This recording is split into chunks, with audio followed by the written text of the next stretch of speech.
People say God answers every prayer, but sometimes his answer doesn't come from heaven. Sometimes it begins with the quiet faith of a little child. Every Sunday morning, 8-year-old Emma Carter walked hand in hand with her mother into the same little church at the end of Maple Street. The service always ended the same way. Families greeted one another. Children laughed as they hurried toward the parking lot. The choir slowly packed away their music, but Emma never rushed to leave. She reached into her little backpack, carefully pulled out a white envelope, and walked toward an old wooden prayer request box near the front of the sanctuary. She smiled as she slipped the envelope inside. Then she gently touched the lid and whispered, God, I'll write again next Sunday. She ran back to her mother with a smile that somehow made difficult days feel a little lighter. One Sunday, as they walked toward their old blue sedan, Sarah looked down at her daughter. Emma, can I ask you something? Of course, Mom. Sarah smiled. What do you write every week? Letters to God. Then why do you always write our home address at the bottom? Emma looked up at her mother, as though the answer was obvious. Because if God wants to write back, he needs to know where I live. Sarah's smile faded. She wrapped her arms around Emma and held her a little tighter. Emma didn't know the rent was already overdue. She didn't know her mother skipped dinner some nights, so Emma would always have enough to eat. She didn't know the soles of Sarah's shoes were worn so thin that rain soaked through them on the walk home from work. All Emma knew was that God listened, and every Sunday, another letter found its way into the prayer box. Every Sunday afternoon, after the church had emptied, the prayer requests were collected by a small team of volunteers. Among them was Walter Brooks. For 42 years, Walter had worked as a mail carrier. He had delivered birthday cards, wedding invitations, college acceptance letters, military letters, and sometimes messages that changed lives forever. Retirement had ended his route, but it had never taken away his love for letters. One Sunday, while sorting through the prayer requests, a small white envelope caught his attention. The handwriting was neat, careful, obviously written by a child. Across the front, it simply read, "Dear God." Walter smiled as he unfolded the letter. Inside, it read, "Dear God, Mom's shoes are falling apart. She keeps saying she'll buy mine first, even though hers are much worse. If you have an extra pair, would you please give them to my mom? Love, Emma." Walter quietly lowered the page. At the bottom, Emma had carefully written her full name and address, and beneath it, inside a tiny hand-drawn heart, she had added one more sentence. "Just in case you want to write back." Walter closed his eyes. For a long moment, he couldn't move. Something about that little letter reached a place in his heart that had been silent for years. He folded it carefully, slipped it back into the envelope, and placed it inside his coat pocket. That evening, the letter sat beside a cup of untouched coffee on Walter's kitchen table. He read it again. Then he whispered something he hadn't said in a very long time.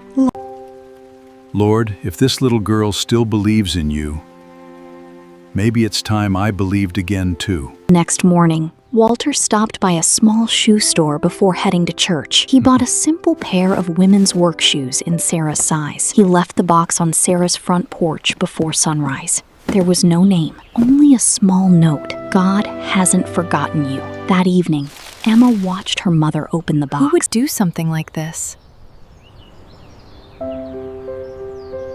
She whispered. Emma smiled. I told you. God reads my letters.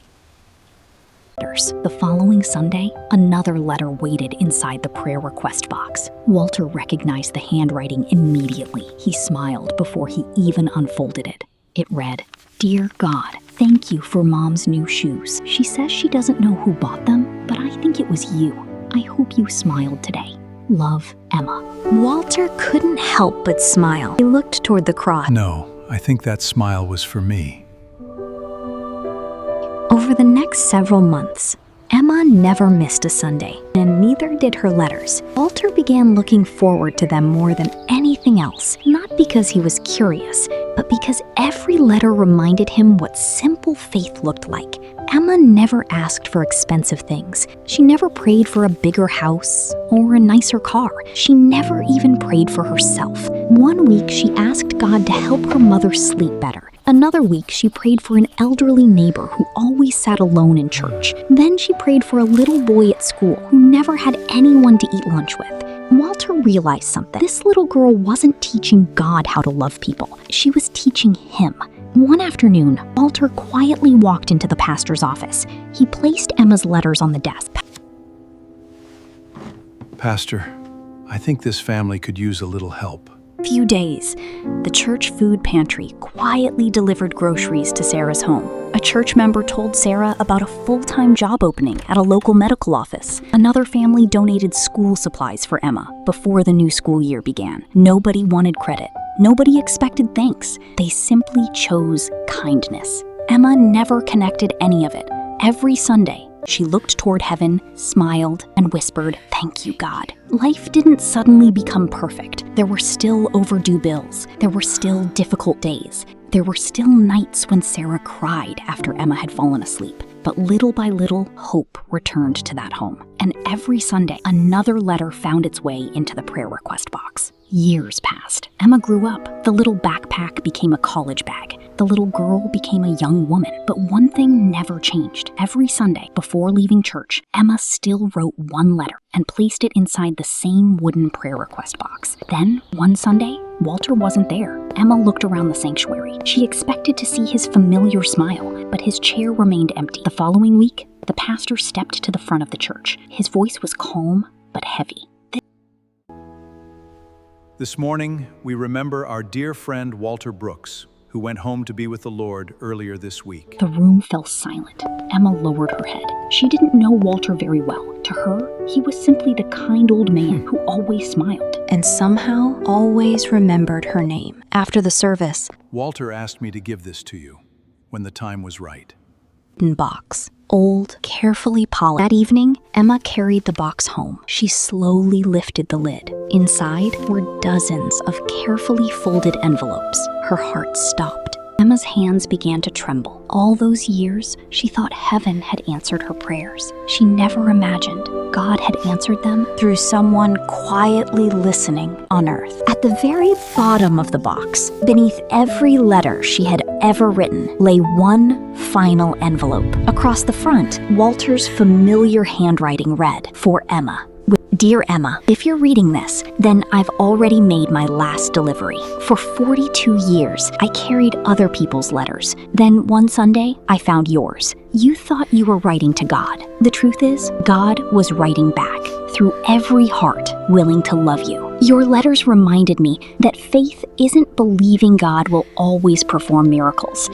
Faith is believing He can use ordinary people to become one. Thank you for giving an old mail carrier one final purpose. Your friend, Walter Brooks. Emma folded the letter against her heart and quietly cried, not because Walter was gone, but because she finally understood. The next Sunday, Emma walked back into the same little church. As she stood beside the prayer request box, a little girl walked over holding a folded envelope. She slipped it inside. Bye, God.